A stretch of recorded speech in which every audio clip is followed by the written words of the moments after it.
Em 1965, um homem entrou no cartório em São Luís do Maranhão e saiu com um nome diferente. Ele tinha 35 anos e se chamava José Ribamar Ferreira de Araújo Costa. Mas no cartório adotou o apelido do pai, nascido nas terras de um inglês conhecido pela vizinhança como Sarney. Ele virou José Sarney. Nas próximas 6 décadas, esse sobrenome iria atravessar a política brasileira como poucos. Mas essa não é a história de José Sarney. Essa é a história sobre um país onde a política tem sobrenome. Sobre como, em quase todos os cantos do Brasil, do Acre ao Maranhão, do Belém ao Distrito Federal, das capitais com milhões de habitantes, às vilas quase inabitadas, o poder não circula, ele é transmitido. De pai para filho, de avô para neto, de marido para esposa, de clã para clã. Na próxima hora, nós vamos conhecer de perto quem são essas famílias.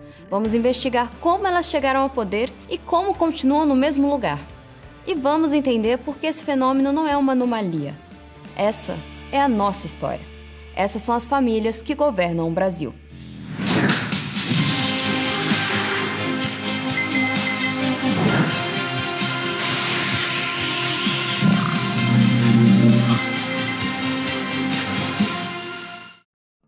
Para entender de onde essas famílias vieram e por que elas ainda governam o Brasil, a gente precisa voltar para um personagem que parece pertencer a um universo escondido do passado: o Coronel. E a primeira coisa que você precisa saber sobre o Coronel é que muitas vezes ele não chegou a ser um coronel de verdade. Essa patente vinha da Guarda Nacional, uma guarda criada em 1831 que, na prática, transformava quem tinha prestígio num determinado local numa autoridade militar. Se você tinha terra, renda, sobrenome e acesso ao poder, podia virar coronel. Às vezes por nomeação, às vezes por influência. A guarda foi perdendo importância até desaparecer nas primeiras décadas do século XX. O título não.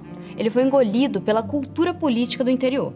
Coronel deixou de ser patente para se transformar num cargo informal, sinônimo de quem manda. Esse fenômeno foi destrinchado com maestria nesse livro aqui: Coronelismo, Enxada e Voto, do jurista Vitor Nunes Leal, publicado em 1949.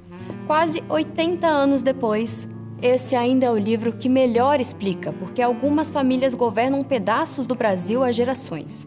E a tese central dele é até contraintuitiva. A gente imagina o coronel como um homem muito poderoso, o senhor da fazenda, da vida e da morte. Leal mostra o contrário. Nas palavras dele, o coronelismo não nasce da força do coronel, nasce da fraqueza dele. No final do século XIX, o Brasil tinha acabado de se livrar da escravidão. A economia agrária estava em crise. As cidades cresciam, os imigrantes chegavam. A terra rendia menos. O patriarca do interior já não era o senhor absoluto que tinha sido tempos atrás, durante o período escravista. Do outro lado, havia uma república recém-nascida, que no papel prometia tudo: eleição, constituição, federalismo, governo representativo. Mas na prática, mal atravessava a porteira de muitos municípios. Faltava estrada, policiamento, burocracia, justiça. Dessa fraqueza nasceu um pacto. Em primeiro lugar, o coronel oferecia ao Estado uma coisa que o Estado não conseguia produzir sozinho: uma aparência democrática. E aqui um parênteses importante: nesse momento, votar não era como a gente entende hoje. O voto não era secreto, ele era aberto, vigiado na frente de todo mundo. A mesa eleitoral era controlada por gente ligada ao coronel. A ata era escrita por gente ligada ao coronel. E muitas vezes o resultado nem precisava sair da urna. Saía direto da pena. Era como se chamava na época, com uma honestidade quase poética, de eleição a bico de pena. No fim, muitas vezes, a urna não passava de um enfeite. Esse pacto tinha uma escada. Em primeiro lugar, o eleitor dependia do coronel. O coronel, por sua vez, entregava votos ao governador. E o governador entregava deputados ao presidente. O presidente deixava o governador mandar no estado. Um servia ao outro. A dependência do eleitor era evidente. Onde o estado não chegava, o coronel chegava. Era ele que levava o doente para o hospital na cidade grande. Era ele que pagava o remédio, que botava comida na mesa em um ano de seca, que arrumava o caixão na hora da morte, que falava com o delegado quando alguma confusão acontecia, que emprestava dinheiro sem juros e sem documento. O voto, em parte, era pago. Era uma contrapartida de uma vida inteira de favores. E o que o coronel recebia em troca disso tudo? Recebia o Estado. Recebia o cargo de delegado para o sobrinho, o cargo público para o genro, a verba da estrada, a licença do comércio. Ganhava o apoio da polícia, da justiça, do cartório. Em 1930, esse modelo começa a ruir. Vargas virou presidente e, em 1932, criou a Justiça Eleitoral. O voto ficou secreto. A máquina do coronelismo quebrou, mas a lógica não morreu, ela só trocou de roupa. O coronel sai do cavalo e entra no avião. A fazenda vira uma holding, o jagunço vira assessor parlamentar, o delegado vira diretor de estatal, o curral vira base eleitoral. E as famílias permanecem onde sempre estiveram. Muitos dos sobrenomes que apareciam nas atas da Primeira República são os mesmos que aparecem na lista dos senadores que estão no poder nesse momento. Em alguns casos, esses sobrenomes vão muito além da Primeira República. A família Andrada, por exemplo, descendente de José Bonifácio, o patriarca da independência, tem alguém ocupando um cargo eletivo nacional desde 1826. São 5 gerações, 16 deputados e senadores, 4 presidentes da Câmara, 8 ministros, 2 ministros do Supremo. A história dos nossos clãs políticos é, sobretudo, uma história de adaptação. Essa é a história de José Sarney, que eu citei no início desse vídeo. Sarney começou na UDN. Quando os militares tomaram Brasília, ele virou Arena. Depois passou para o PDS. Rompeu, ajudou a fundar a Frente Liberal, que virou PFL e acabou no PMDB. 5 partidos em 6 décadas. Sarney foi deputado federal, governador, senador pelo Maranhão, presidente da República e senador pelo Amapá. Presidiu o Senado 4 vezes. Ele construiu seu clã em torno de 3 âncoras. A primeira foi a terra. Em 1969, no início do seu governo no Maranhão, Sarney sancionou a Lei nº 2.979, que entrou para a história como a Lei Sarney de Terras. O Maranhão tinha e ainda tem enormes extensões de terras públicas. Pela regra antiga, para vender uma terra dessas, o governo precisava abrir concorrência. Era preciso anunciar o lote, receber as propostas e vender para quem cobrisse a oferta. A Lei Sarney de Terras permitiu vender terras públicas por requerimento do interessado, sem a exigência prática de concorrência em todos os casos. A legislação colocou um único limite. Cada pessoa podia comprar no máximo 3.000 hectares. O problema é que o limite valia por sócio. Se uma empresa quisesse comprar terra, cada um dos sócios dela contava como uma pessoa diferente. Você juntava 100 amigos ou 100 parentes ou 100 nomes que inventava no cartório, abria uma empresa com esses 100 sócios e essa empresa podia comprar 300.000 hectares de terra pública sem leilão. O Maranhão carrega essa cicatriz até hoje. Nesse momento, 2,8% dos imóveis rurais maranhenses ocupam mais da metade da área total do estado. 70 dos 100 municípios mais pobres do Brasil estão no Maranhão. A segunda âncora de Sarney foi a televisão. A TV Mirante foi inaugurada em março de 1987, no meio do seu mandato presidencial. A concessão foi dada por uma sociedade entre os filhos dele, Fernando, Rosiana e Teresa. Em 1991, a Mirante saiu do SBT e virou afiliada da Globo. Hoje é o eixo do sistema Mirante, que cobre o estado inteiro em TV, rádio e internet. Nós falaremos mais sobre isso até o final desse vídeo. A terceira âncora foi a família. A filha Rosiana foi deputada federal, governadora do Maranhão por 4 mandatos e senadora. O caçula Sarney Filho foi deputado federal por 9 mandatos e ministro do Meio Ambiente. O neto, Adriano Sarney, foi deputado estadual. O genro, Jorge Murad, marido de Rosiana, foi secretário de planejamento da gestão dela. Fernando Sarney, o filho do meio, nunca disputou eleição, mas comanda o Grupo Mirante. Foi membro do Comitê Executivo da FIFA e, em maio do ano passado, chegou a ser nomeado presidente interino da CBF. Quase todas essas pessoas foram alvo em algum momento de denúncias, investigações ou escândalos. E nenhum desses problemas com a justiça impediu o Sarney de receberem inúmeras homenagens por todo o Maranhão. Por exemplo, essa aqui é uma cidade chamada Presidente Sarney. Quem nasce aqui é sarneiense. 17.000 pessoas vivem nesse lugar, que tem um IDH no mesmo patamar do Haiti. Em 2016, ela foi classificada como a pior cidade do Brasil no Índice de Bem-Estar Urbano, calculado pelo Observatório das Metrópoles da Universidade Federal do Rio de Janeiro. Ter uma cidade inteira em homenagem a você parece exagerado, mas é aqui, em São Luís, na capital do estado, que as coisas passam de todos os limites. Aqui tem a Avenida José Sarney, tem Rua José Sarney, em mais 9 bairros. Tem Travessa José Sarney, tem Praça José Sarney, tem a Ponte Governador José Sarney sobre o Rio Anil, inaugurada em 1970 pelo próprio Sarney quando era governador. E não para nele.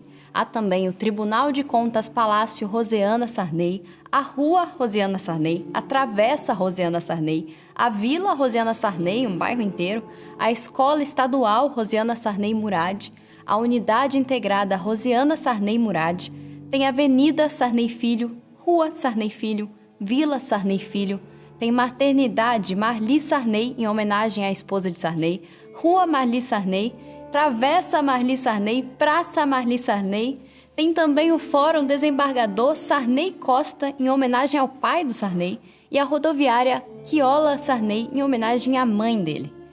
O domínio é tão avassalador que, em Bom Jardim, no interior do estado, existiu por anos uma escola pública batizada com o nome de uma neta de José Sarney. Fernanda Sarney tinha só 6 anos de idade quando virou o nome de escola. São mais de 100 escolas públicas espalhadas pelo Maranhão batizadas com algum Sarney, numa rede de ensino que figura entre as piores do país. Esse é um tipo bem particular de poder. Para essas famílias não basta governar o Estado, é preciso renomear o Estado. Quando uma família vira um nome de avenida, de fórum, de hospital, de escola, de bairro e até de cidade, ela deixa de aparecer só no debate político. Ela passa a aparecer na conta de luz, no caminho do ônibus, no mapa do celular, no endereço da consulta médica. O clã vira parte da paisagem. O sarneísmo não é um caso isolado, é um modelo, e modelo se repete. Vamos descer o mapa e sair do Maranhão, descer pela costa do Nordeste até esse estado aqui, bem pequeno, entre Pernambuco e Sergipe, com pouco mais de 3 milhões de habitantes. Essa aqui é Alagoas. Alagoas é um dos menores estados do Brasil. Esse lugar é quase um laboratório para entender como funciona a natureza do clã político brasileiro. Porque numa área de pouco mais de 100 quilômetros, entre a capital Maceió, uma cidade do interior chamada Murici, uma cidadezinha menor ainda chamada Junqueiro, e essa aqui no litoral chamada Barra de São Miguel, cabem 3 clãs que influenciam o país inteiro. Desse pequeno pedaço de terra, em pouco mais de 2 décadas, saíram 3 figuras centrais da nova república. Um presidente da república, um senador que presidiu o Senado 4 vezes e um deputado que presidiu a Câmara em 2 governos opostos. Collor, Calheiros e Lira. 3 famílias em 3 bases territoriais. E uma história que começa com um tiro. No dia 4 de dezembro de 1963, no plenário do Senado, Arnon de Mello, senador por Alagoas, sacou uma arma e disparou contra o seu grande desafeto político, o outro senador do estado, Silvestre Péricles. E errou. Mas não errou por pouca coisa. A bala foi parar num outro homem que estava perto, um suplente do Acre chamado José Cairala, que morreu horas depois do tiro. Arnon foi absolvido.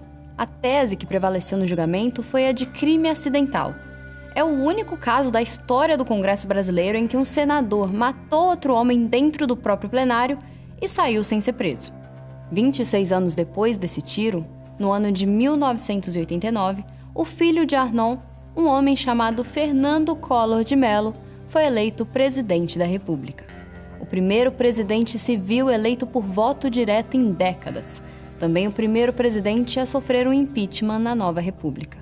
Além do pai, o avô materno de Collor, Lindolfo Collor, já havia sido deputado federal e ministro do Trabalho de Getúlio Vargas. Com a vitória em 1989, a linhagem atingiu o seu ápice. Mas com o impeachment, a força eleitoral da família desabou. Collor nunca mais foi o mesmo. Em 2024, um sobrinho dele até tentou disputar uma vaga de vereador em Maceió usando o nome Fernando Collor na urna, mas só recebeu 569 votos. Pouco tempo depois disso, Collor foi preso, condenado a 8 anos e 10 meses de prisão por receber 20 milhões de reais em propina. Para piorar, em setembro do ano passado, depois de quase 5 décadas no ar como afiliada da Globo, a TV Gazeta, emissora que o pai de Collor construiu, perdeu o sinal da rede. A Globo rompeu com a família e passou a transmitir a sua programação no estado por outra emissora. O império ruiu. Mas Collor não é o único sobrenome poderoso de Alagoas. O segundo clã vem do interior, de Murici. O patriarca aqui é Renan Calheiros. senador há mais de 30 anos. Renan está há mais tempo no cargo do que qualquer outro senador em atividade no Brasil. Antes do Senado, ele foi líder do governo Collor na Câmara e ministro da Justiça do governo FHC. Também presidiu o Senado 4 vezes. O filho dele, Renan Filho, foi prefeito de Murici, depois governador de Alagoas por 2 mandatos, e então ministro dos Transportes do governo Lula. O irmão de Renan, Olavo Calheiros, é deputado federal por Alagoas. O outro irmão, Renildo, ocupou essa mesma posição por Pernambuco. A família está nesse momento ao mesmo tempo no Senado, na Câmara, no Ministério e no governo estadual, não em décadas diferentes. Hoje, o terceiro clã de Alagoas vem da cidade de Junqueiro, no Agreste, terra natal do patriarca Benedito de Lira. Mas a base recente da família é em Barra de São Miguel, um balneário pequeno, turístico, um pouco mais de 8.000 habitantes. Hoje, quem manda nesse lugar é Arthur Lira, filho de Benedito de Lira. Arthur presidiu a Câmara dos Deputados em Brasília de 2021 até o ano passado. No Congresso, Lira articulou parte do que ficou conhecido como orçamento secreto e depois do sistema das chamadas emendas PIX, mecanismos que permitiram aos deputados destinar bilhões de reais em verbas sem muita transparência. Até 2022, Barra de São Miguel havia recebido quase 13 milhões de reais em emendas do orçamento secreto, cerca de R$ 1.500 por habitante em 3 anos. Desse total, mais de 8 milhões foram assinados pelo próprio Arthur Lira. A média nacional em municípios desse tamanho é de R$ 42 por habitante. Agora vamos sair de Alagoas, atravessar Pernambuco e analisar esse estado aqui, a Paraíba. Aqui o mapa mostra 2 variações do mesmo fenômeno lado a lado. Primeiro com a figura do coronel, da honra, do sangue, da rivalidade familiar. Depois a do clã moderno, com prefeitura, emenda, obra federal, poder legislativo. A primeira cena dessa história acontece no restaurante Gulliver, no bairro de Tambaú, na orla de João Pessoa. Quando o governador da Paraíba, um homem chamado Ronaldo Cunha Lima, entrou nesse estabelecimento num dia quente de primavera de 1993, encontrou sentado jantando o ex-governador do estado, Tarcísio Buriti.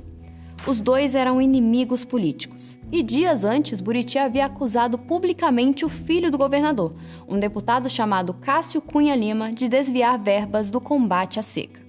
Ronaldo sacou um revólver e disparou 3 vezes contra ele. Buriti sobreviveu após dias em coma. E Ronaldo chegou a ser preso por algumas horas.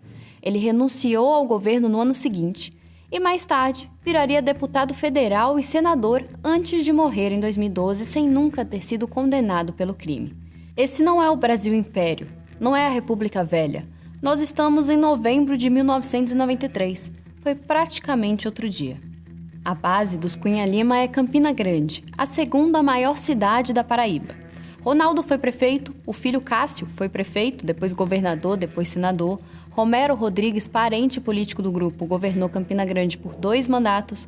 Bruno Cunha Lima, neto de Ronaldo, foi eleito prefeito em 2020 e reeleito em 2024 com quase 58% dos votos. Em 2008, Cássio Cunha Lima foi cassado do governo da Paraíba por abuso de poder econômico, mas virou senador 2 anos depois, eleito com mais de 1 milhão de votos. A 300 quilômetros de Campina Grande, no sertão paraibano, fica Patos. É a 4ª maior cidade do estado e a base de outro clã. Em Patos, a família Mota Vanderlei atravessa décadas. Nabor Vanderlei foi prefeito em 1955, o neto, Naborzinho, foi prefeito em 2005, a sogra de Nabor, Francisca Mota, foi prefeita em 2013, em 2020, Naborzinho voltou à prefeitura. Em 2024, ele foi reeleito com 73% dos votos. São 7 décadas com o mesmo grupo familiar controlando a mesma cidade. Em fevereiro do ano passado, Hugo Mota, neto da família, médico que chegou a ser o deputado federal mais jovem da história brasileira, foi eleito presidente da Câmara dos Deputados. Recebeu 444 votos dos 513 disponíveis. Foi o sucessor escolhido por Arthur Lira. Na prática, o que nós vimos nos últimos anos foi o controle da Câmara sair de Barra de São Miguel, dos Lira, para Patos, dos Mota, de um clã para o outro. Mas essa história ainda não acabou. Agora é a hora de ir para o norte do país, mais especificamente no Pará, em Belém, na Baía do Guajará. Em novembro do ano passado, por 2 semanas, Belém virou uma vitrine do país. A cidade acolheu chefes de Estado, diplomatas, empresários, ONGs e jornalistas do mundo inteiro. A capital do Pará foi vendida como a porta de entrada da Amazônia. Mas Belém não é só isso. Belém é também a capital de uma das máquinas familiares mais duradouras da política brasileira. A história desse grupo aqui, os Barbalho, começa pequena. Começa com esse homem, Laércio Barbalho, deputado estadual nos anos 50. Mas quem transforma a família em outra coisa é o filho Jader. Jader Barbalho iniciou a sua trajetória política como vereador em Belém. Depois foi deputado estadual, deputado federal, governador do Pará por 2 mandatos, ministro da Reforma Agrária do governo Sarney, ministro da Previdência do governo Itamar e senador pelo Pará. Em 2001, ele chegou à presidência do Senado. O filho de Jader, Helder Barbalho, foi eleito e reeleito governador do Pará. Em abril desse ano, ele deixou o governo do estado para disputar uma vaga no Senado. À primeira vista, Helder é a versão moderna do clã. Jovem, articulado, preocupado com as questões ambientais. Mas essa reportagem do Estadão identificou pelo menos 20 parentes ligados à família Barbalho ocupando cargos em órgãos públicos do estado no governo dele. A esposa do governador, Daniela Lima Barbalho, é conselheira do Tribunal de Contas do Estado, o órgão que julga as contas do governo do marido. Cargo vitalício até os 75 anos, com salário em torno de R$ 35 mil por mês. A tia do governador, Mara Lúcia Barbalho, é conselheira do Tribunal de Contas dos municípios. O primo, Lourival Barbalho Júnior, é secretário adjunto do Tesouro Estadual. Outro primo, Alex Pinheiro Centeno, é desembargador do Tribunal de Justiça do Pará. Mais um primo, Igor Normando, foi eleito prefeito de Belém em 2024. E o irmão do governador, Jader Filho, comandou o Ministério das Cidades no governo Lula, a pasta que distribui o programa Minha Casa Minha Vida. Quando o STF foi provocado por uma ação a anular a nomeação da esposa do governador ao Tribunal de Contas, o pedido foi rejeitado. A jurisprudência da Corte é que a súmula vinculante 13 proíbe nepotismo na administração pública, mas não atinge cargos políticos. A lei brasileira barra o nepotismo mais grosso, o sobrinho contratado direto pelo tio, mas abre exceção para indicações entre poderes, tribunais de conta, quinto constitucional, nomeações chanceladas por votação, e o clã moderno aprendeu a se adaptar por essas frestas da lei. O caso da Daniela Barbalho não é exceção. 32% dos conselheiros dos tribunais de contas estaduais brasileiros têm parentes na política. Em Alagoas e Sergipe, 5 em cada 7 conselheiros têm parente político. O Tribunal de Contas é, na prática, o cemitério institucional dos clãs. Cargo vitalício até os 70 anos, salário equiparado ao de desembargador e poder de decidir se as contas do parente passam ou não passam. É uma mamata. Mas a nossa viagem pelo Brasil ainda não acabou. Durante quase 3 décadas, esse estado aqui, a Bahia, teve uma sigla mais forte do que qualquer partido. ACM, Antônio Carlos Magalhães. ACM era filho do deputado federal Francisco Peixoto de Magalhães Neto.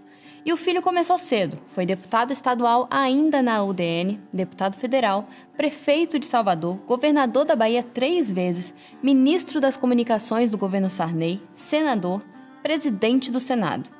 Os baianos chamam de carlismo. O pilar simbólico do carlismo é essa emissora aqui, a Rede Bahia, afiliada da Globo. 6 emissoras de TV cobrindo o estado inteiro. TV Bahia em Salvador, TV Subaé em Feira de Santana, TV Santa Cruz em Itabuna, TV Sudoeste em Vitória da Conquista, TV São Francisco em Juazeiro, TV Oeste em Barreiras. A Rede Bahia se descreve hoje como o maior grupo de comunicação no norte e nordeste do Brasil. No coronelismo antigo, controlar território era controlar terra, delegado, cartório, jagunço. No carlismo, controlar território é também controlar a imagem do território. A ACM construiu um clã. O filho, ACM Júnior, foi senador e comandou a Rede Bahia. O irmão, Ângelo Magalhães, foi deputado estadual, deputado federal e constituinte. O sobrinho, Paulo Magalhães, passou pela Assembleia e pela Câmara dos Deputados. Paulo Magalhães Júnior chegou à Câmara Municipal de Salvador. Luiz Eduardo Magalhães, filho de ACM, foi o seu herdeiro mais promissor. Chegou a ser presidente da Câmara dos Deputados e era considerado por FHC um candidato natural à presidência da República. Só que em 98, Luiz Eduardo morreu de um ataque cardíaco fulminante, aos 43 anos, quando costurava uma candidatura ao governo da Bahia. Em 2006, a família sofreu um baque. A Bahia elegeu Jacques Wagner do PT, governador do estado. Foi a primeira derrota estadual em larga escala do clã. No ano seguinte, a ACM morreu. Desde então, o carlismo não é mais o mesmo. ACM Neto, neto do patriarca, é o herdeiro do clã. E dá para dizer que ele tem um estilo bem menos truculento que o avô. Foi prefeito de Salvador, reeleito em 2016 com 74% dos votos. Tentou o governo da Bahia em 2022, mas perdeu para Jerônimo Rodrigues, também do PT. E se você acha que esse fenômeno é coisa do Nordeste ou da Amazônia, precisa conhecer esse clã aqui. A família Caiado está afincada na política goiana há mais de 200 anos. Antes da República, antes da Independência, a linhagem começa ainda no final do século XVIII, com um homem chamado Manuel Caiado de Souza, que pediu Sesmaria à coroa portuguesa. As terras ficavam à margem do rio Uru. Era terra, gado, parentela e poder local. O roteiro clássico do Brasil profundo. Daí pra frente, geração após geração, sem interrupção, quase sempre houve um Caiado em algum cargo de poder em Goiás. Olha a extensão da família. Antônio Ramos Caiado, o Totó Caiado, dominou a política goiana entre 1912 e 1930. Foi deputado federal, senador e a maior expressão do coronelismo de Goiás da Primeira República. Mas Totó não governava sozinho. O irmão dele, Brasil Ramos Caiado, foi presidente do estado entre 1925 e 29, cargo equivalente na época a governador. Outro irmão, Leão de Ramos Caiado, foi senador estadual. Outro Caiado, Arnulfo Ramos Caiado, foi deputado estadual. Esse sistema atravessou o século XX em zigue-zague, mudando de regime, de partido e de constituição. Veio a República Velha, os Caiados estavam lá. Veio o Estado Novo, os Caiados seguiram. Veio a redemocratização de 1945, os Caiados ocupavam o mesmo lugar. Veio a ditadura militar e, na ditadura, Leonino de Ramos Caiado, sobrinho de Totó, governou Goiás. Nesse tempo todo, os Caiados não estavam apenas pedindo voto. Eles também estavam controlando a terra. São centenas de milhares de hectares acumulados ao longo de gerações. Fazendas espalhadas por dezenas de municípios de Goiás. Rebanho de gado de elite, comércio, pecuária, reservas de capital rural. Quando chega a nova república e o Brasil passa a discutir uma reforma agrária, é em Goiás que aparece a resposta organizada dos fazendeiros, com os Caiado. Em 1985, com a redemocratização e o avanço do MST, nasceu a União Democrática Ruralista, a UDR, e nasceu como uma entidade de produtores rurais. Comprava gado em leilão para financiar campanhas, articulava bancadas no Congresso, politizava o campo brasileiro. O presidente da UDR, entre 1986 e 1989, era um neto de Totó Caiado, um médico ortopedista formado em Brasília, herdeiro direto da linhagem, Ronaldo Caiado. Em 89, com a UDR no auge, Ronaldo se candidatou à presidência da República. Esses grupos se uniram e montaram o PT. Tudo bem, foram unânimes, foram uniformes, na crítica, contundentes.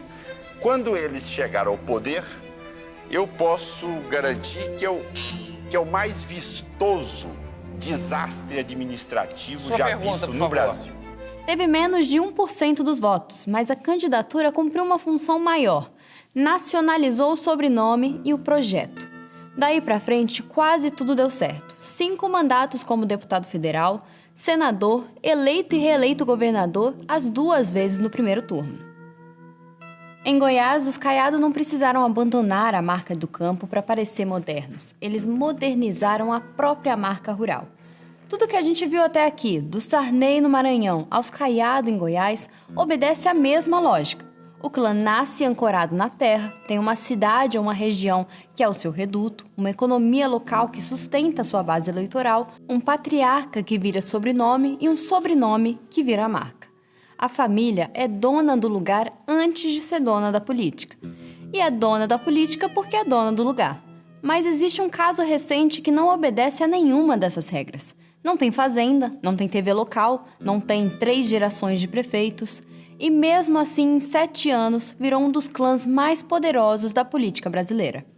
No Rio, da família Maia, Garotinho e Pisciani, nós estamos vendo o nascimento de um clã em tempo real. Não é uma família instalada há gerações no mesmo território.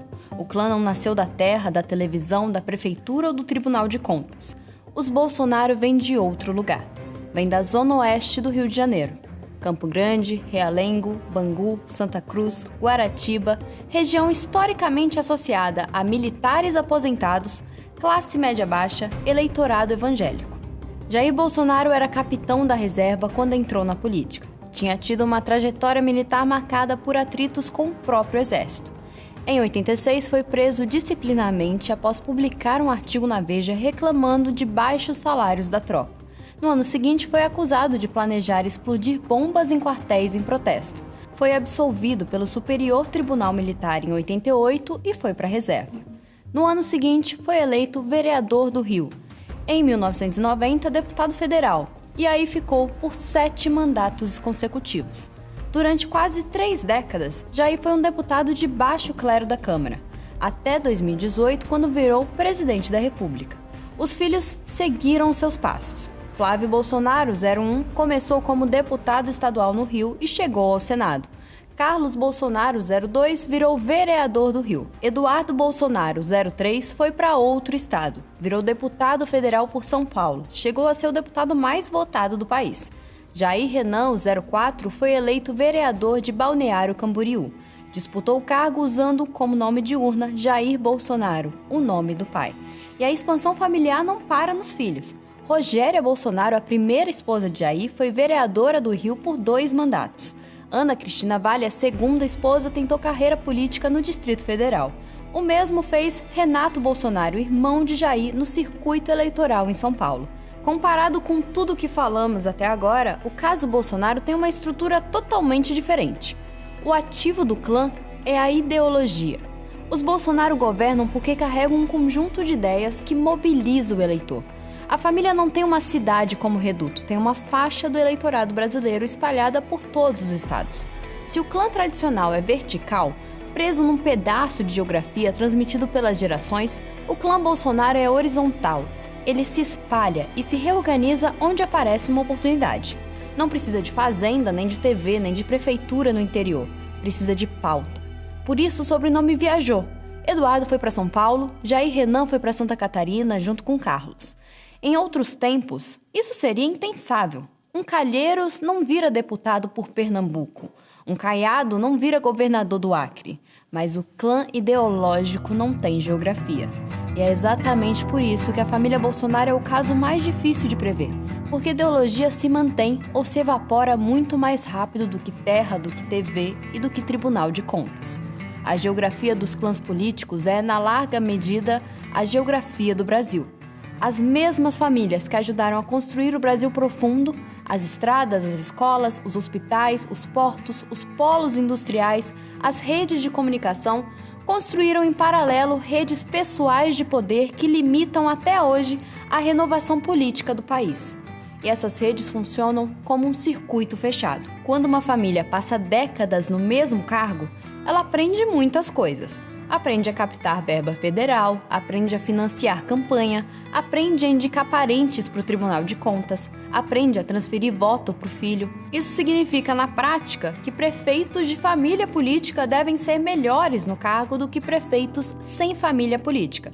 Mais experientes, mais conectados, mais capazes de captar recursos. Ou pelo menos é isso que a teoria diria. Em 2015, 3 economistas, 2 deles ligados à Universidade de Stanford, resolveram testar essa tese. Eles publicaram um estudo analisando 17 mil candidaturas a prefeito no Brasil entre 1996 e 2012 e compararam o desempenho de prefeitos que tinham um clã com o desempenho de prefeitos que não pertenciam a um clã. Os pesquisadores descobriram que os prefeitos de famílias tradicionais na política gastam em média 8% mais do que os que não arrastaram a família para a política. Gastam 16% mais em despesas de capital, em obras e infraestrutura, recebem entre 6% e 7% mais em transferências federais. Mas eles não promovem diferença de crescimento econômico, nem de geração de emprego, nem de desempenho educacional, nem de mortalidade infantil. Nessas cidades não há diferença em saneamento, asfalto ou coleta de lixo. Ou seja, os clãs gastam mais, recebem mais e não entregam mais. Eles tiram mais do que põem. E por que continuam sendo eleitos? Em 2024, 4 pesquisadores, 3 brasileiros e 1 americano da MIT, publicaram uma pesquisa com essa pergunta. O que se passa na cabeça do eleitor que escolhe em 4 eleições seguidas sempre a mesma família? Os pesquisadores entrevistaram milhares de pessoas em 90 municípios pequenos de 7 estados do Nordeste e cruzaram esses dados com o cadastro eleitoral de uma década e meia. Em 2020, no Nordeste, 42% dos candidatos a prefeito tinham o mesmo sobrenome de algum candidato do passado. Em quase 30% dos municípios da região, a mesma família competiu em pelo menos 4 eleições seguidas. A conclusão dos pesquisadores foi a de que, no Brasil rural, o clã político é como um partido político informal. Tem uma base de eleitores leais, uma marca fácil de reconhecer e costuma competir com os mesmos rivais. A pesquisa chegou à conclusão que o eleitor que vota num Lira em Barra de São Miguel muitas vezes não vota porque calcula qual é a melhor opção para a cidade. Vota porque é um Lira.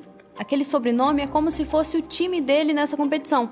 É parte da identidade que ele carrega, que muitas vezes ele herdou do pai, que vai passar para o filho. E os Lira em Barra de São Miguel são apenas um caso entre dezenas espalhados pelo país. A lista das famílias que a gente acabou de visitar é apenas uma amostra. A geografia se repete pelo Brasil. No Acre, os irmãos Jorge e Tião Viana governam o estado cada um por 2 mandatos consecutivos. No Piauí, os Portela Nogueira atravessam 3 gerações. O ex-governador Lucídio Portela, a deputada Miriam Portela e o atual presidente do PP e ex-ministro Ciro Nogueira, neto de um, filho da outra. No Mato Grosso, os irmãos Júlio e Jaime Campos foram governador, prefeito, senador e deputado. 2 carreiras paralelas, mesma família, mesma cidade base, Várzea Grande. No Mato Grosso do Sul estão os Tebet. O pai, Ramês Tebet, foi governador e senador, e a filha Simone foi senadora e ministra do governo Lula.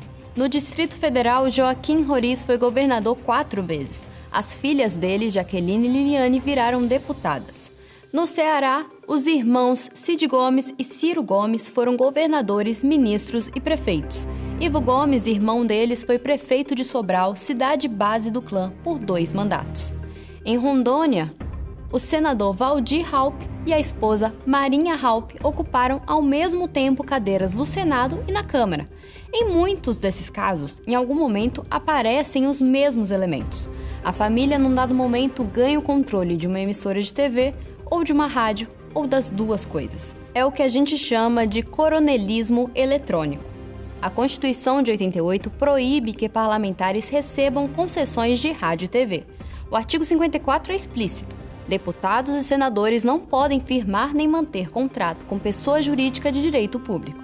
E concessão de rádio e TV é exatamente isso. Um contrato com o Estado por prazo determinado para explorar um pedaço do espectro radioelétrico, que é juridicamente um bem público.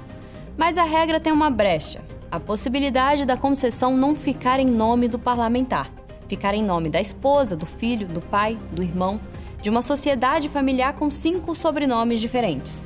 Em alguns casos, de ficar em nome de um aliado político, um nome de fachada juridicamente independente.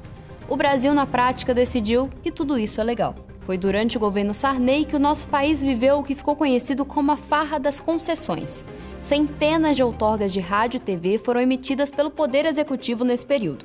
Antônio Carlos Magalhães foi o ministro encarregado de assinar boa parte desses decretos. A TV Bahia, da família Magalhães, foi inaugurada no início do governo Sarney. Mas 2 anos depois, trocou de afiliação, saiu da Manchete para Globo. Em dezembro de 86, Sarney assinou o decreto que outorgou a concessão da TV Cabugi, em Natal, ao então ministro da Administração Aloysio Alves, patriarca de outro clã. A emissora foi inaugurada em 87 como afiliada da Globo. A família Alves dominou a comunicação do Rio Grande do Norte por 3 décadas. Em 1990, o último ano do governo Sarney, foi a vez do governador do Ceará, Tasso Gereissati, inaugurar a TV Jangadeiro em Fortaleza, que ele ainda controla. Em muitos estados, a concessão da TV é só vitrine. Embaixo dela há um andar mais discreto, o das rádios comunitárias. Em 1998, uma lei criou um regime especial para a rádio comunitária. A ideia era democratizar o veículo, dar voz a associações de bairro e comunidades rurais. A primeira grande leva dessas concessões saiu na virada do século. Foram autorizadas 2.205 rádios comunitárias no Brasil nesse período.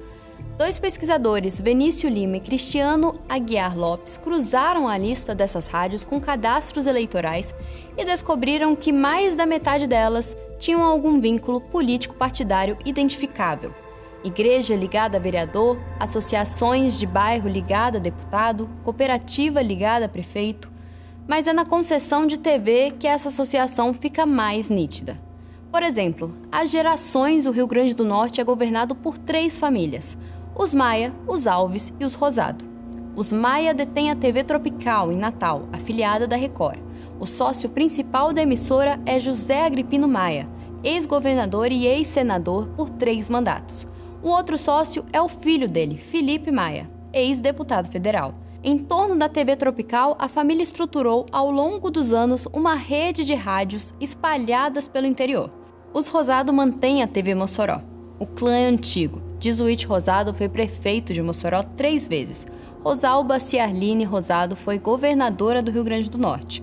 Sandra Rosado e Larissa Rosado são ex-deputadas. Os Alves eram donos da Rádio Cabugi, em Natal, da Rádio Difusora, em Mossoró, e do jornal Tribuna do Norte. Como eu disse antes, a TV Cabugi foi outorgada ao então ministro Aloysio Alves no governo Sarney. Mas em 2017, com o clã mergulhado em problemas financeiros e judiciais, quando Henrique Eduardo Alves, filho de Aloysio, foi denunciado na Lava Jato, todo o sistema foi vendido. Em Pernambuco, na cidade de Caruaru, está a TV Asa Branca. A concessão foi outorgada em 89 ao então deputado federal Inocêncio Oliveira, ex-líder do governo no Congresso. A emissora entrou no ar em 1991 como afiliada da Globo. A família continua no controle até hoje. Também em 91, outra emissora entrou no ar em Pernambuco, a TV Grande Rio, em Petrolina dos Coelho. Os Coelhos são uma das famílias políticas mais antigas do Nordeste. Dominam Petrolina há mais de 100 anos. Nilo Coelho foi governador de Pernambuco e presidente do Senado durante a ditadura militar. O filho dele, Fernando Bezerra Coelho, foi senador e ministro. O neto, Fernando Filho, foi ministro das Comunicações no governo Temer, justamente a pasta que distribui concessões de rádio e TV. O outro neto, Miguel Coelho, foi prefeito de Petrolina. A concessão da TV Grande Rio foi outorgada em 1990 pelo então ministro das Comunicações, Antônio Carlos Magalhães, ao deputado estadual Geraldo Coelho, irmão de Nilo. Hoje, a emissora é controlada por Patrícia Coelho, filha do também ex-deputado Oswaldo Coelho. No Maranhão, além do sistema Mirante do Sarney, a afiliada da Record também está ligada a uma família política. A TV Cidade pertence ao ex-senador Roberto Rocha, do PSB, filho do ex-governador Luiz Rocha. O irmão dele, Luiz Rocha Filho, foi prefeito de Balsas e morreu em 2023. No estado também opera o sistema Difusora. A TV Difusora foi a primeira emissora do Maranhão, fundada em 1963 pelos irmãos Bacelar, uma família política tradicional do estado. Em 1987, ela foi vendida ao governador Epitácio Cafeteira, mas quando Cafeteira foi para o Senado, em 1990, ele repassou a empresa para a família do governador eleito Edson Lobão. Sob o comando dos Lobão, a Difusora migrou da Globo para o SBT em 1991 e construiu uma rede de 79 retransmissoras espalhadas pelo Maranhão. Em 2017, o Ministério Público Federal entrou com uma ação pedindo a cassação das concessões da Difusora, com base no artigo 54. Naquele momento, o filho do senador Edson Lobão, Edinho Lobão, controlava 984 das 985 cotas da rádio e TV Difusora. A cota restante estava com a esposa dele. Em 2016, Edinho arrendou a rede para outro senador maranhense, o Everton Rocha, do PDT. E algum tempo depois, vendeu de vez. O comprador foi um advogado chamado Willer Tomás de Souza, compadre de Everton. Hoje, o controle formal da emissora aparece em nome da irmã de Willer, Cristine Tomás, e de uma empresa chamada Difusora Comunicação S.A. Em 2023, o Estadão publicou uma reportagem mostrando que o ministro das Comunicações de Lula, o deputado Juscelino Filho, do União Brasil, do Maranhão, havia assinado, num único ano, 31 autorizações de retransmissoras de TV para uma única emissora, a TV Difusora. Nenhuma outra emissora do país teve tantos pedidos do mesmo tipo atendidos naquele ano.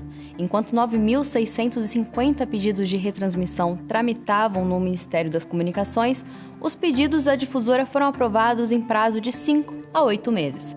O diretor do departamento que aprovou esses pedidos foi nomeado em fevereiro daquele ano. O seu nome é Antônio Malva Neto, e ele é ex-sócio de Willer Tomás no escritório de advocacia e ex-assessor parlamentar do senador Everton Rocha no Senado. Em setembro de 2023, Malva Neto despachou o pedido de rede nacional do Grupo Difusora apenas 31 minutos depois do pedido chegar ao gabinete dele. Mas a lista de empresários do ramo da televisão envolvidos com a política não acaba no Maranhão.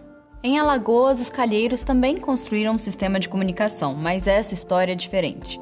Em 1998, Renan Calheiros era senador e se preparava para disputar o governo do estado. O principal adversário dele, Fernando Collor, detinha o grupo Arnon de Mello, com a TV Gazeta, afiliada da Globo, e diversas rádios em Alagoas. Renan decidiu montar o próprio sistema. Em sociedade com o usineiro e deputado federal João Lira, criou uma empresa chamada JR Radiodifusão. J de João, R de Renan. Mas os donos formais não eram nem João nem Renan. Eram dois laranjas, um funcionário do gabinete de Renan do Senado e um corretor de imóveis, amigo de João. Em 2007, no auge de uma crise no Senado, a revista Veja publicou uma reportagem mostrando que Renan tinha pagado quase R$1,5 milhão em dinheiro vivo para entrar na sociedade. A reportagem mostrou que a operação foi feita à margem do imposto de renda, da Justiça Eleitoral e do Congresso. Naquele mesmo ano, o Congresso, presidido pelo próprio Renan, aprovou 4 novas outorgas de rádio em Alagoas, todas para a JR Radiodifusão. 2 anos antes, Renan e João Lira haviam rompido. Na partilha, Renan ficou com as rádios e o filho dele, José Renan Calheiros Filho, o Renan Filho, foi inserido formalmente como sócio. Hoje o sistema é controlado oficialmente por Renan Filho, atual senador, ex-governador de Alagoas, e pela esposa dele, Renata Calheiros. Entre 2020 e 2021, quando o Renan Filho era governador, as rádios da família receberam mais de R$1 milhão em verbas de propaganda do governo do estado. Goiás teve, durante décadas, o equivalente goiano dos Magalhães na Bahia, o grupo Jaime Câmara. A rede é em Anhanguera, com 11 emissoras de TV, afiliadas da Globo, cobrindo Goiás e Tocantins. Foi criada por Jaime Câmara em 1963. Jaime foi prefeito de Goiânia e deputado federal. A concessão da TV Anhanguera de Anápolis foi outorgada por Geisel ao senador Benedito Vicente Ferreira. Mas Benedito passou a outorga para Jaime ainda na ditadura. Nesse momento, a terceira geração do clã segue à frente do grupo. No Paraná está a Rede Massa, e a história dessa empresa começa em 1990, quando o apresentador Ratinho foi eleito deputado federal pelo PRN, partido que tinha acabado de eleger Fernando Collor presidente. Em 2008, o Ratinho comprou de um ex-governador do Paraná, Paulo Pimentel, o pacote de 4 emissoras afiliadas do SBT, a TV Iguaçu, a TV Cidade, a TV Tibagi e a TV Naipe, por R$70 milhões, em sociedade com o próprio SBT. Ratinho ficou com 60% do controle. A Rede Massa cobre hoje os 399 municípios do Paraná. A Massa FM é uma das maiores redes de rádio do país, com afiliadas em 10 estados. Nos últimos 2 ciclos eleitorais, o filho do dono da emissora, o Ratinho Júnior, foi eleito e reeleito governador do Paraná. No Ceará, a TV Jangadeiro do Sistema Jangadeiro é controlada diretamente pelo ex-governador e ex-senador Tasso Gereissati. Mas Tasso é casado desde os anos 70 com Renata Queiroz Gereissati, uma das herdeiras do industrial Edson Queiroz. Edson Queiroz era dono do Sistema Verdes Mares, afiliada da Globo no Ceará. Ele morreu em 82, quando a esposa Yolanda assumiu o grupo. Em 2016, com a morte de Yolanda, o controle passou para os 6 filhos, entre eles Renata, esposo de Tasso. Tasso, portanto, controla diretamente o Sistema Jangadeiro, afiliada do SBT, e pelo casamento também pertence à família que controla a afiliada da Globo no Ceará. Em Rondônia, a maior parte das emissoras de rádio do estado também pertencem a membros da classe política. O senador Assir Gurgatti é dono da editora Diário da Amazônia, jornal, rádio e TV. O ex-governador e ex-senador Ivo Cassol é dono de uma emissora de rádio. O ex-senador Odaci Soares tem a empresa de radiodifusão Guaporé. O já falecido ex-deputado federal Antônio Morimoto conseguiu 3 concessões em 3 cidades estratégicas: Porto Velho, Ji-Paraná e Vilhena. O ex-vice-governador Assis Canuto é sócio da empresa de radiodifusão Nova Fronteira. No Pará, os barbalhos estão no controle da Rede Brasil Amazônia. A RBA não foi fundada pela família. Em dezembro de 88, ela foi inaugurada pelo empresário Jair Bernardino. Mas 8 meses depois da inauguração, Bernardino morreu num acidente aéreo na Baía de Guajará, perto de Belém. Os herdeiros decidiram vender a empresa. Em 1990, no mesmo ano em que foi eleito governador do Pará, Jader Barbalho comprou a Rede Brasil Amazônia. Em 93, a RBA migrou da Manchete, que estava em colapso, para a Bandeirantes, onde permaneceu até hoje. A rede cresceu desde então e hoje cobre 80% do território paraense, com 42 retransmissoras. Em paralelo, Jader e a esposa Elcione Barbalho, deputada federal há 7 mandatos, compraram a Rádio Clube do Pará, a primeira emissora de rádio do Pará e da região norte. Junto com ela vieram o Sistema Clube do Pará de Comunicação, a Cajarás FM e a Belém Radiodifusão. Em 2016, o Ministério Público Federal entrou com 5 ações pedindo a cassação de todas essas concessões, com base no artigo 54. No ano seguinte, Jader e Elcione transferiram as suas cotas para os filhos. Jader passou as suas para a filha Giovana, Elcione passou as suas para o filho Jader Filho e Helder Barbalho, o atual governador do Pará. Os Alcolumbre, no Amapá, controlam praticamente toda a TV aberta do estado. A família é dona de 3 emissoras de TV em Macapá: a TV Amazônia, retransmissora da Bandeirantes, a TV Macapá, retransmissora do SBT, e a TV Equinócio, antiga TV Marco Zero, retransmissora da Record. Há ainda outras 2 rádios na capital, a 99 FM e a Jovem Pan News. No estado inteiro, das 4 afiliadas das grandes redes de TV aberta, 3 são da família. A única exceção é a Rede Amazônica, afiliada da Globo. A peça mais notável dessa engenharia é a TV Amazônia. Segundo dados da Receita Federal, o único sócio cadastrado da empresa é Davi Alcolumbre, atual presidente do Senado. A empresa foi fundada em março de 1989, quando Davi tinha 11 anos. O irmão dele, Josiel, primeiro suplente de Davi no Senado, declarou, em 2020, R$30 mil em participação na TV. Mas no registro formal, Davi consta como único proprietário. Em 2019, o então deputado federal Davi Alcolumbre apresentou na Câmara um projeto de lei para rebatizar o Aeroporto Internacional de Macapá. O nome escolhido foi Alberto Alcolumbre, tio dele. O projeto foi aprovado. Hoje, quem aterrissa em Macapá pousa numa pista que carrega o sobrenome do dono da TV local. No Tocantins, estado criado em 1988, depois de um esforço de décadas do então deputado federal José Wilson Siqueira Campos, os Siqueira Campos também construíram um sistema de comunicação. Em 82, ainda no governo Figueiredo, Siqueira Campos recebeu uma concessão de rádio que leva o nome dele até hoje, a Rádio Siqueira Campos, em Colinas do Tocantins. Em 85, ganhou outra concessão em Porto Nacional. Siqueira Campos governou o Tocantins 3 vezes. Ele morreu em 2017. O filho dele, Eduardo Siqueira Campos, foi prefeito de Palmas 3 vezes, deputado federal, senador e depois assumiu a presidência das afiliadas da Record no Tocantins. Outra ex-senadora do estado, Cátia Abreu, controlava com a família o SBT do Tocantins, mas em 2018 vendeu metade da operação e 2 anos depois vendeu o restante. Em Roraima, a história se repete. Em março de 1990, no penúltimo dia do mandato, o governo Sarney aprovou uma outorga de concessão de retransmissão de TV em Roraima, para a Fundação de Promoção Social e Cultural de Roraima. Anos depois, essa concessão foi transferida para Buritis Comunicações, empresa controlada por Rodrigo Jucá, filho do então senador Romero Jucá. Romero Jucá foi afiliado político de Sarney desde os anos 80, quando presidiu a FUNAI. Em seguida, foi governador de Roraima quando o estado ainda era território federal e senador a partir de 95. Investigações do Ministério Público de Roraima apontaram Jucá como proprietário de 3 emissoras no estado: a TV Caburaí, afiliada da Band, a TV Imperial, afiliada da Record, e a Rádio Equatorial 93.3 FM. A TV Imperial é administrada formalmente pela filha do senador, Marina Jucá. A TV Caburaí pela cunhada, Rosilene Brito. Em Sergipe, as 2 maiores afiliadas do estado pertencem à mesma família. A família Franco está na política sergipana há mais de 80 anos. Augusto Franco foi senador, governador e deputado federal. A concessão da TV Atalaia em Aracaju foi obtida pelo grupo empresarial dele em 1972, quando era senador. A emissora entrou no ar em 1975, começou como afiliada da Tupi, passou pela Bandeirantes, pela SBT e desde 2006 é afiliada da Record.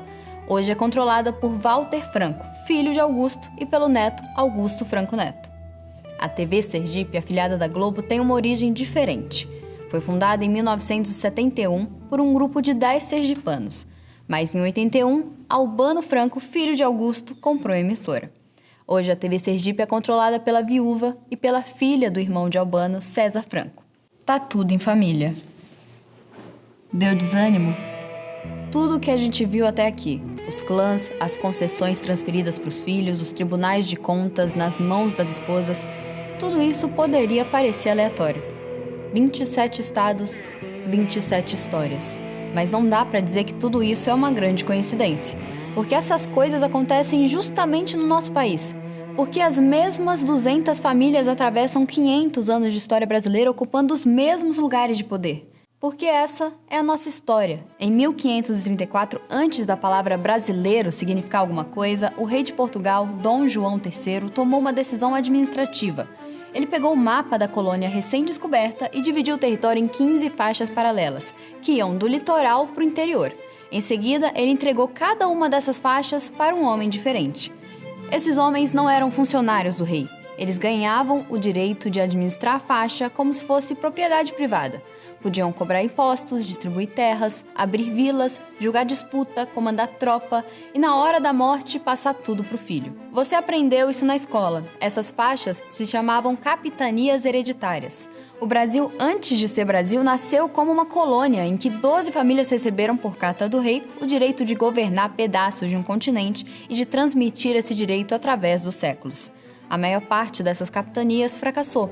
Algumas viraram a base do que hoje são estados inteiros. São Vicente virou São Paulo, Pernambuco virou Pernambuco, a Bahia de Todos os Santos virou Bahia. Mas a fórmula ficou: privatizar a função pública, transmiti-la por herança, misturar o cargo do Estado com o patrimônio da família, tratar pedaços de país como propriedade. A primeira coisa que nosso país fez antes mesmo de virar um país, antes da palavra Brasil existir, foi se entregar a um pequeno grupo de famílias. Quase 500 anos depois, isso ainda é, em larga medida, o que o Brasil é. É verdade que capitania mudou de nome, virou Sesmaria, patente de coronel, cadeira no Senado, afiliada da Globo, conselheiro do Tribunal de Contas, escola com nome de neta do senador. Cada século inventa uma nova forma de chamar a mesma coisa. Mas o gesto inicial, o gesto de 1534 de entregar pedaços do país a um pequeno grupo de famílias e deixar essas famílias passarem o pedaço para os filhos, nunca foi desfeito. Esse é o Brasil. Não o Brasil que aparece na propaganda política. Esse é o Brasil das capitanias atualizadas. Das 12, 20, 300 famílias que governam pedaços do país há gerações, em algum nível, em algum cargo, com alguma sigla, em algum lugar. Esse é o Brasil que governa o Brasil.